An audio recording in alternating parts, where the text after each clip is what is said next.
Today we've got a matchup between a team with 13 NFL championships, 4 Super Bowl victories, and one of the greatest quarterbacks of all time. And then there's us, a team with a 2-2 record and 0 championships because they lost to a man with a horse face and blew a 28-3 lead in the Super Bowl. Opening drive, Packers nearing midfield, and on 3rd and 10, they're crossing it as Aaron Rodgers stands in and delivers to a wide-open Jamon Moore for a 27-yard gain. Then on the next play, it's Aaron Jones with the give, cutting upfield, picking up a block and strolling untouched into the end zone, and Green Bay strikes first blood with the 31-yard touchdown that gives them a 7-0 lead. Atlanta's turn now, and on 2nd and inches, the chains are moving as Devontae Freeman takes it right up the middle for a 12-yard gain near midfield. Across midfield now and facing 3rd and 5, it's Ryan quick to Julio Jones, and he gets just past the marker to move the chains again. 3 plays later, and once again 3rd down, and the Falcons keep chugging right along as Freeman picks up 4 and another new set of downs. And after another first down has Atlanta inside the 20, it's Ryan with the fake, throwing for the end zone, but Darnell Savage makes the diving interception,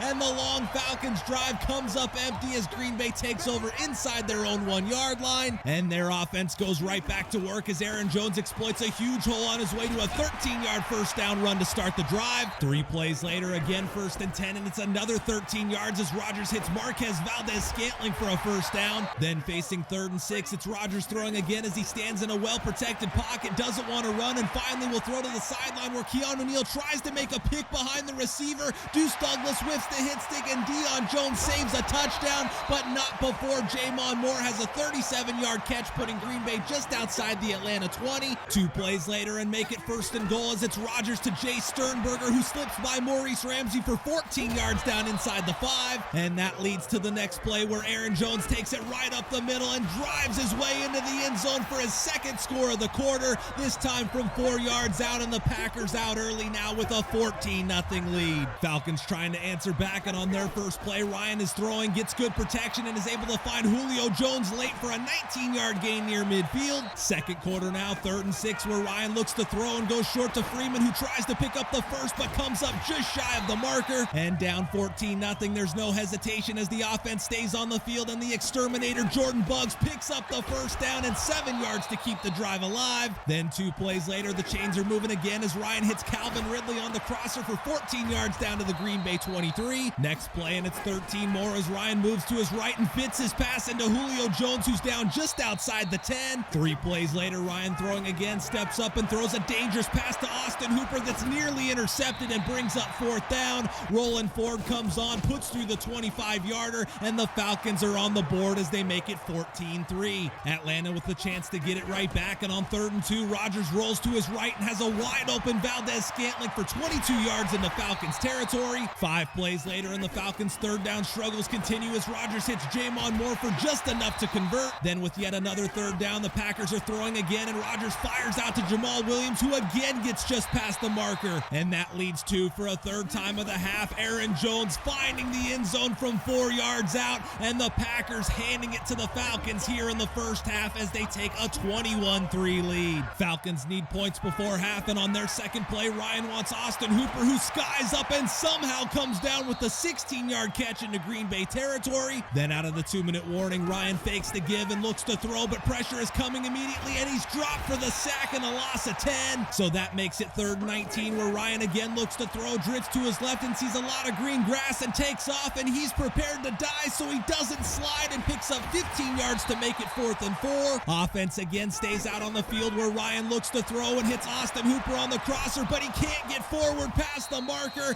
and the Falcons turn it over on downs, which sends us to halftime with a 21-3 Packers lead. Falcons get it to start the 3rd, and on their first play, it's Ryan to Mohamed Sanu over the middle for 15 yards and a first down. Next play, and the Falcons enter Green Bay territory as Ryan finds a wide open Austin Hooper for 20 more yards and another first down. Ball comes out at the end of the play, but pretend the men in black pen just flashed you because it would be overturned by review. Then 2 plays later, Ryan throwing again, moves to his left and just gets his pass away for Julio Jones, who skies up for the 39-yard score, and maybe that's what Atlanta needs to spark a comeback. But will the defense oblige? And on 3rd and 6, the answer is no, as Rodgers finds Devontae Adams for 11 yards and a first down across the Packers 40. Then 2 plays later, Aaron Jones with the carry. He gets a suction block and evades Isaiah Oliver on his way to 24 yards before stepping out of bounds Jones well into Atlanta territory. Next play, Rodgers with the fake to Jones this time, and he's going to hit Devontae Adams for 16 yards and another first down inside the Atlanta 15. And with 3rd and 9 from the 11, Falcons with another chance at a stop, but they only rush 3, giving Rodgers a seemingly unlimited time to throw. He finally moves to his left and throws one up for J'Mon Moore, who hangs on and comes down with the 11-yard touchdown catch, and the Packers answer right back, pushing their lead to 28-10. Falcons need to respond, and on their second play, Ryan stands in and delivers to Julio Jones for 12 yards on a first down near midfield. 2 plays later, Ryan throwing again, and great protection allows him to find Austin Hooper late on the crosser. He's got tons of room to run and picks up a 20-yard gain down to the Packers 30. Then on the next play, it's Ryan to Hooper again, this time down the seam for another 21-yard gain that sets Atlanta up with 1st and goal at the 9. And on 3rd and goal from the 5, Ryan looking to throw, but it's going to be Dean Lowry dropping him for the sack, and a huge loss of 11 that pushes Atlanta back to the 16 and gives them no choice but to kick the field goal. Roland Ford's 33-yard kick is up and good, and the Falcons cut the Packers lead to 15. Ensuing drive, Packers near midfield facing 3rd and 4, where Rodgers is throwing and wants Jimmy Graham, but Deion Jones knocks it away incomplete, and the Falcon defense finally gets a stop. But what can they do with it? And the answer is the same as what war is good for, which is absolutely nothing, as Ryan is buried by Preston Smith for the sack. Then on the following play, Ryan throwing again, he drifts back and into the end zone, where Kenny Clark tracks him down for another sack and chalk up 2 more points for the Packers and make it a 30-13 lead. 4th quarter now, Falcons back with the ball and needing points fast. They enter Green Bay territory on the Ryan to Ito Smith 11-yard completion. Then faced with a 3rd and 6, Ryan is throwing again, and he's got Julio Jones for 13 yards and a first down just shy of the 30. 2 plays later, and the chains move again as Ryan hits Devontae Freeman for 10 yards and a first down, but the clock really becoming a factor now. And 2 plays later, again it's Freeman, but on the ground this time, taking it to the marker, but runs into a wall and is stopped just shy. So make it 3rd and inches, where it's Freeman again, but nowhere to go, and he's stuffed for a loss. And on 4th down from the 3, it's Ryan looking to throw, drifts back and wants Mohamed Sanu, but Darnell Savage knocks it away incomplete. Packers add a field goal and another safety to win this one 35-13, and the Falcons get dominated in nearly every facet as they surrender 234 yards on the ground, 159 of which in addition to 3 scores coming from Aaron Jones. Atlanta falls to 2-3 on the year and will look to get back in the win column and back to 500 next week as they stay on the road to face the New Orleans Saints on Monday night.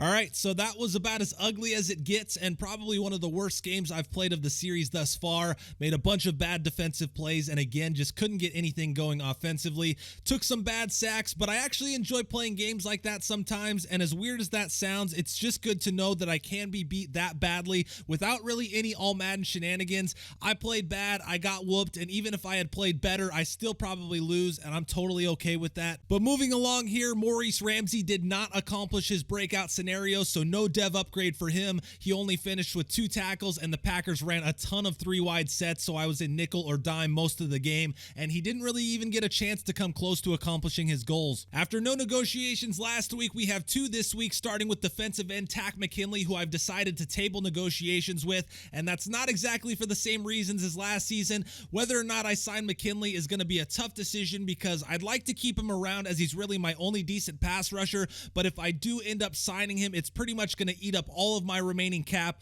so I want to see how scouting continues to go with defensive ends as well as my other negotiations before we come back to him. And then the other negotiation we had was with wide receiver Mohamed Sanu, who I withdrew negotiations with, and this was a fairly easy decision. Sanu's 31, clearly regressing, and Calvin Ridley has basically taken his spot on the roster, and while he is still a solid player to have, the time has come to move on after this season. So moving on to scouting, as mentioned, defensive ends are going to be a target, and this week we added 2 to the draft board in Max Bates and Quincy Graham. Bates is a 2nd round projection but a 1st round true talent, while Graham is a 3rd round projection and a 2nd round true talent. And then wrapping up the team activities is player upgrades, where Maurice Ramsey doesn't achieve his breakout scenario but does become a better pass coverage linebacker, going up +2 in both man and zone coverage as well as +1 in awareness. Moving to league action, week 5 started with the Jets taking down the 49ers 35-20 on Thursday night. Bengals beat the Eagles Eagles in Philly, Colts, Jaguars, and Bears all pick up home wins. Rams win 38-24 in the Big Apple.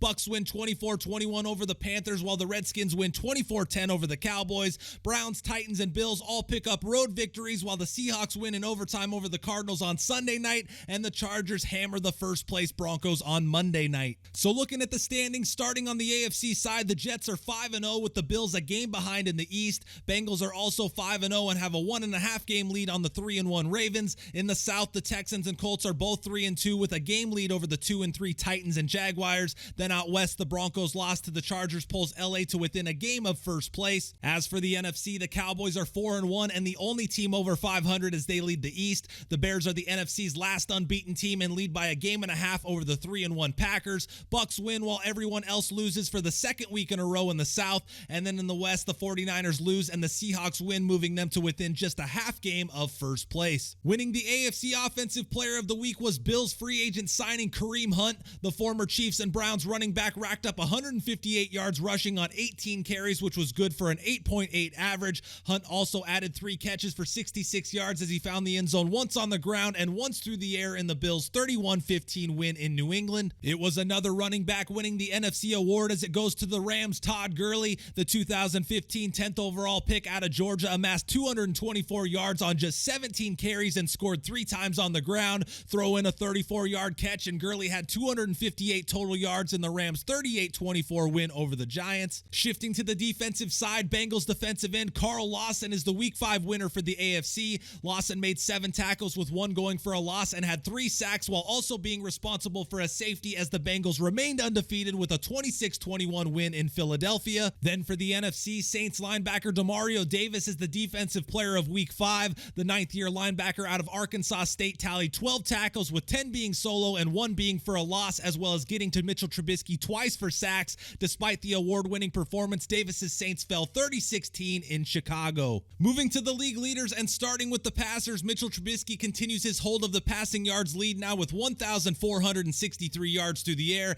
He also takes over the passer rating lead from Baker Mayfield, who still continues to lead the way in passing touchdowns with 17. The Ezekiel Elliott jackpot is no more as he still leads the way in yards with 576, but Saquon Barkley now leads the way in rushing touchdowns with 5. Elliott also loses his spot atop the yards per carry leaderboard with NFC Offensive Player of the Week Todd Gurley taking his spot with a 6.3 average. For the 3rd straight week, the receiving leaders are the same, with the Bears' Taylor Gabriel leading in both receptions with 35 and receiving yards with 496. And then despite being held without a touchdown this week, Deshaun Jackson's 6 receiving touchdowns are still a league best. And wrapping up with the defense, Deion Jones had 19 tackles against the Packers and takes the tackles lead from the Steelers' Devin Bush. Von Miller goes sackless this week, but his barrage of sacks against us still leaves him at the top there. And then tied with others and remaining as the visible interceptions leader is the Saints' Marshawn Lattimore. The last of the league coverage is always next week's schedule, and Thursday night's game features the Packers and Lions.